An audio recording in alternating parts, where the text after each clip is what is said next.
Bapak Presiden juga menegaskan menolak perang dan juga penggunaan standar ganda. Assalamualaikum warahmatullahi wabarakatuh. Salam sejahtera bagi kita semua, teman-teman media cetak elektronik. Saya bersama dengan Wamen Luar Negeri, Pak Tata. Jadi tadi kami mendampingi Pak Presiden dalam KTT BRICS di Rio de Janeiro, Brasil, dan ini KTT BRICS pertama yang dihadiri oleh Bapak Presiden sejak Indonesia bergabung di dalam BRICS dengan tema Strengthening Global South Cooperation for More Inclusive and Sustainable Governance. KTT ini dihadiri oleh anggota BRICS awal yaitu Brasil, Rusia, India, China, South Africa, dan yang baru Egypt, Ethiopia, Indonesia, Iran, UAE, dan masih ada yang mendaftar tapi belum confirm, Saudi.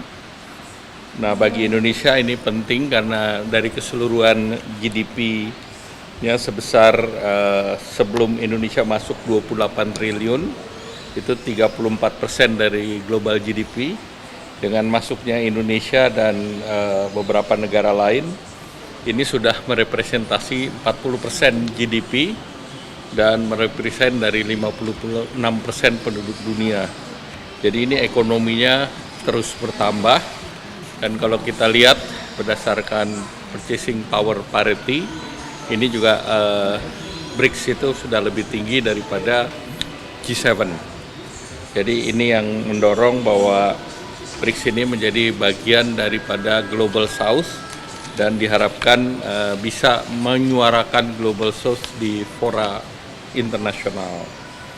Tadi Bapak Presiden menyampaikan komitmen Indonesia untuk mendukung perdamaian dunia melalui multilateralisme dan juga menghormati daripada hukum internasional. Bapak Presiden juga menegaskan menolak perang dan juga penggunaan standar ganda.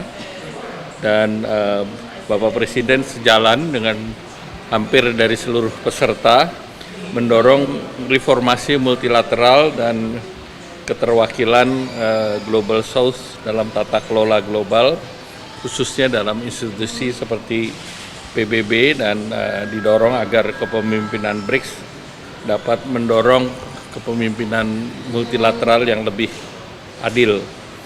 Dan juga Bapak Presiden menegaskan dukungan terhadap Palestina dan secara khusus untuk mengingatkan Bandung Spirit agar bisa dibawa dalam forum, dilanjutkan dalam forum BRICS tersebut. Kemudian di sesi berikut terkait dengan multilateral, economic, financial, dan AI, Bapak Presiden mendorong bahwa multilateralisme sekali lagi didorong di dalam situasi global yang multipolar.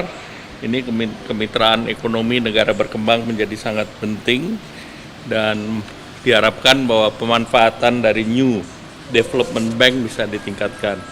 Kita tahu bahwa dilaporkan tadi dalam New Development Bank itu ada beberapa proyek yang sedang ditangani, antara lain Clean Energy Project, kemudian infrastruktur, kemudian juga beberapa proyek yang terkait dengan sustainability dan green.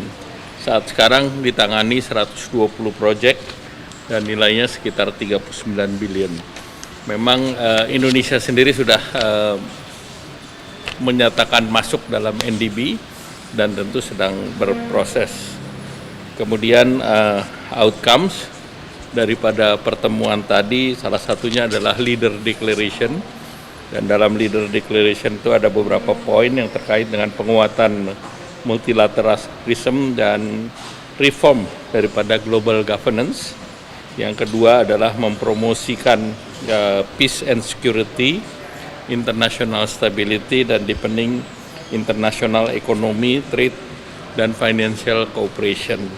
Nah, poin kedua ini menjadi penting bagi Indonesia di tengah ketidakpastian. Kita punya BRICS yang diharapkan bisa juga untuk menyerap pasar dari produk-produk Indonesia. Kemudian yang ketiga tentu terkait dengan climate change dan promoting sustainable yang fair and inclusive development. Yang keempat adalah partnership for promotion human, social, and cultural development. Nah, itu outcome dari Leaders Declaration. Yang lain mungkin Pak Tata, silakan. Terima kasih Pak Menko. Hanya sedikit menambahkan bahwa tadi yang seperti disampaikan oleh Pak Menko, ini pertama kali Indonesia hadir sebagai anggota penuh dan negara-negara menyambut dengan hangat kehadiran Indonesia. Bahkan sebelum Bapak Presiden bicara mengenai Bandung Spirit, Ketua saat ini Brazil menyampaikan mengenai Dasar-Sila Bandung, bahwa itu dia disampaikan bahwa mengharapkan bahwa BRICS itu bisa mengingatkan kembali spirit Bandung untuk mendorong kemajuan negara-negara berkembang. Tadi pagi dan siang pembahasan umumnya menyampaikan situasi dunia yang saat ini sangat tidak menentu, di mana banyaknya sekali pelanggaran-pelanggaran hukum internasional, di mana sistem multilateral semakin tidak dipatuhi, semakin tidak dianggap. Jadi salah satu isu yang sangat banyak diangkat oleh negara anggota adalah pentingnya untuk BRICS mengambil kepemimpinan untuk Global South agar bisa mendorong mereform sistem multilateral. Dalam hal ini diharapkan BRICS bisa bersatu, menyatukan negara-negara Global South untuk terus mengingatkan bahwa hukum internasional, sistem multilateral yang kuat itu dibutuhkan oleh negara-negara berkembang untuk bisa menciptakan situasi kondusif untuk pembangunan. Karena selama ini negara-negara berkembang bisa maju, bisa tumbuh dengan angka yang cukup tinggi, itu karena adanya perdamaian, adanya kepatuhan terhadap hukum internasional dengan sistem multilateral yang kuat. Tapi dalam beberapa tahun terakhir ini kita melihat semakin melemahnya sistem multilateral dan semakin banyaknya negara-negara yang tidak mematuhi hukum internasional. Oleh karena itu tadi semangatnya adalah bagaimana BRICS bisa berkontribusi untuk mendorong reformasi, untuk mendorong penguatan dari sistem multilateral itu sendiri. Tadi disampaikan juga sama Pak Menko bahwa di dalam sesi kedua yang terkait dengan multilateralisme, terkait dengan finance dan AI, Bapak Presiden sempat mengusulkan adalah South-South Economic Compact. Di sini tujuannya adalah agar negara-negara BRICS menjadi motor untuk memberikan akses yang lebih luas kepada negara-negara Global South untuk perdagangan, untuk juga lebih mengintegrasikan perekonomiannya untuk menjadi bagian dari supply chain. Itu salah satu ide yang disampaikan oleh Bapak Presiden dalam pernyataan beliau. Mungkin itu yang saya bisa tambahkan.